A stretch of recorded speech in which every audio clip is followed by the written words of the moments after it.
दोस्तों, बांग्लादेश की हालत क्या से क्या होते जा रहे हैं, या आप सोशल मीडिया पर रोजाना वायरल वीडियोस में जान ही चुके होंगे। अब जब से बांग्लादेश की प्राइम मिनिस्टर हसीना शेख भारत आई हैं, उसके बाद तो मानो बांग्लादेश में हर तरफ आतंकी माहौल बन गया है। हर तरफ हिंदुओं की चीख पुकार, कैसे भी करके उन्हें वहां से बाहर निकालने की आवाजें बांग्लादेश में सुनाई दे रही हैं। वैसे दोस्तों, बांग्लादेश में आरक्षण विरोधी आंदोलन महज एक बहाना था, और जैसे ही वहां आरक्षण खत्म हुआ, इसके बावजूद हिंदू पर बढ़ते हमलों से साफ दिखता है कि आंदोलन शुरू से ही हिंदू के खिलाफ था।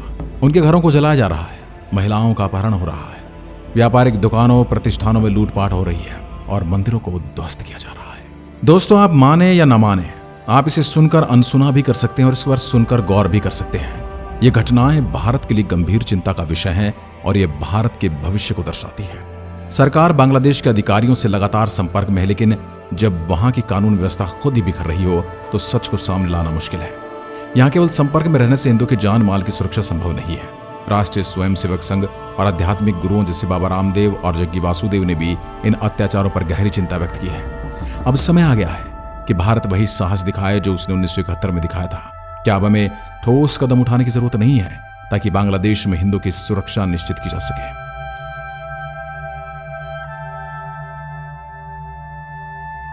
शेख हसीना ने भारत के प्रति अपनी निष्ठा को साबित किया है।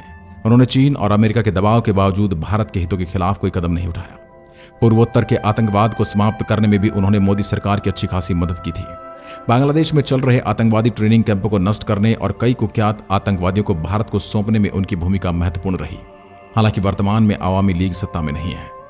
बीएनपी की खालिद जिया पाकिस्तान और अमेरिका की समर्थक रही हैं और उनकी राजनीति भारत विरोधी रही है। इसलिए यह अपेक्षित है कि वे भारत के खिलाफ नीतियों पर काम करेंगे।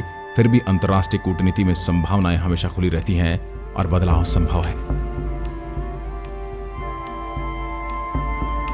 अफगानिस्तान में जब से तालिबान सत्ता में आया है, ऐसा लग रहा था कि भारत के लिए मुश्किलें बढ़ सकती हैं। राजनीतिक हालात बदलने का असर पड़ोसी देशों के साथ भारत के रिश्तों पर भी पड़ता है। तालिबान के आने से अफगानिस्तान में हालात बदल गए हैं और इसका असर भारत के साथ उनके संबंधों पर भी हो रहा है। अगर भविष्य में खालिदा जिया सत्ता में आती हैं तो उन्हें भी भारत के साथ रिश्ते सुधारने की जरूरत पड़ सकती है। इसी तरह अगर सैन्य शासन आता है तो भारत का समर्थन लेना भी जरूरी हो सकता है। हिंदुओं की सुरक्षा के लिए सबसे पहले वर्तमान सत्ता के साथ संवाद करना जरूरी है। अगर हिंसा नहीं रुकती है तो दूसरे उपाय पर विचार किया जाना चाहिए। यह एक संवेदनशील मुद्दा है और इसे सुलझाने के लिए धैर्य और समझदारी की आवश्यकता होगी।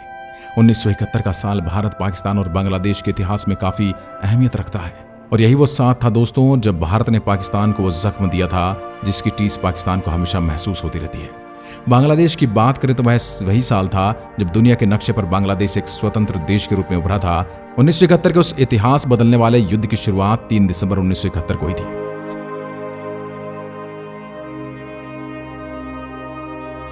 आइए आज हम पाकिस्तान के 2 टुकड़े और बांग्लादेश के अस्तित्व में आने की पूरी कहानी जानते हैं। शेख मुजीबुर रहमान पूर्वी पाकिस्तान की स्वतंत्रता के लिए हमेशा से संघर्ष कर रहे थे। उन्होंने इसके लिए 6 सूत्री योजना बनाई थी जिससे वे पाकिस्तानी सरकार की नजरों में खटकने लगे थे। कुछ अन्य बंगाली नेता भी पाकिस्तान के निशाने पर थे। इन नेताओं को दबाने और बगावत की आवाज को रोकने के लिए शेख मुजीबुर रहमान और अन्य बंगाली नेताओं पर अलगाववाद का आरोप लगाकर मुकदमा चलाया गया। लेकिन पाकिस्तान की चाल उल्टी पड़ गई। इससे मुजीबुर रहमान पूर्वी पाकिस्तान के हीरो बन गए। पाकिस्तान को मजबूरन मुजीबुर रहमान के खिलाफ केस वापस लेना पड़ा। पाकिस्तान में 1970 का चुनाव बांग्लादेश के अस्तित्व के लिए बेहद महत्वपूर्ण साबित हुआ। इस चुनाव में मुजीबुर रहमान की पार्टी पूर्वी पाकिस्तान आवामी लीग ने शानदार जीत दर्ज की।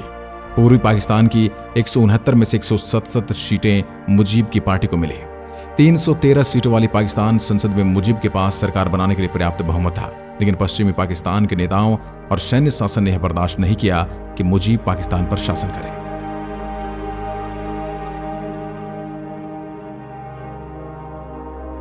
इस धोखे से पूर्वी पाकिस्तान में बगावत की लहर तेज हो गई और लोग सड़कों पर उतर आए। पाकिस्तान के सत्ता प्रतिष्ठान ने पूर्वी पाकिस्तान में विद्रोह को दबाने के लिए सेना को भेज दिया। पूर्वी पाकिस्तान में आजादी का आंदोलन तेजी से बढ़ता जा रहा था। पाकिस्तान की सेना ने इसे दबाने के लिए अत्याचार का सहारा लिया, जैसा कि आज बंगाल और बांग्लादेश के लोग खुद कर रहे हैं। जिस अत्याचार के खिलाफ भारत ने इनका साथ दिया था वही अत्याचार अब ये हिंदुओं पर कर रहे हैं। मार्च 1971 में पाकिस्तान सेना ने क्रूरतापूर्वक अभियान शुरू किया जिसमें पूर्वी बंगाल के बड़े पैमाने पर अत्याचार किए गए।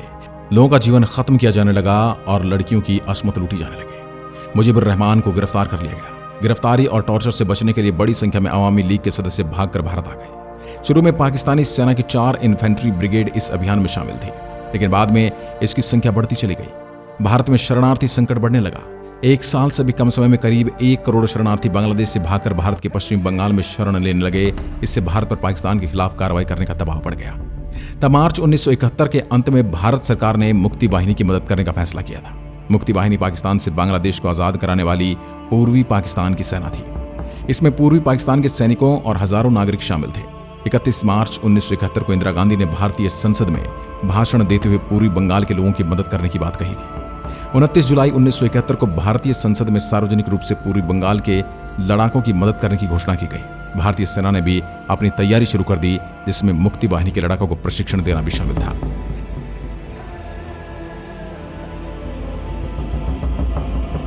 अक्टूबर-नवंबर 1971 के महीने में भारत की तत्कालीन प्रधानमंत्री इंदिरा गांधी और उनके सलाहकारों ने यूरोप और अमेरिका का दौरा किया।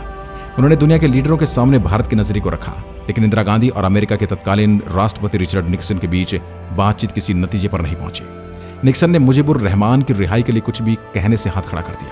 निक्सन चाहते थे कि पश्चिमी पाकिस्तान की सैन्य सरकार को 2 साल का समय दिया जाए। दूसरी ओर इंदिरा गांधी का कहना था कि पाकिस्तान में स्थिति विस्फोटक है। यह स्थिति तब तक सही नहीं हो सकती जब तक मुजीब को रिहा न किया जाए और पूर्वी पाकिस्तान के निर्वाचित नेताओं से बातचीत न शुरू की जाए। उन्होंने निक्सन से यह भी कहा कि अगर पाकिस्तान ने सीमा पर भारत में उकसावे की कार्रवाई जारी रखी तो भारत बदले की कार्रवाई करने से पीछे नहीं हटेगा। पूर्वी पाकिस्तान संकट बेहद गंभीर स्थिति तक पहुंच गया था। पश्चिमी पाकिस्तान में बड़े बड़े मोर्चे हुए, बड़े बड़े मार्च हुए, जिसमें भारत के खिलाफ सैन्य कार्रवाई की मांग की गई। दूसरी ओर भारतीय सैनिक पूर्वी पाकिस्तान की सीमा पर चौकसी बनाए हुए थे।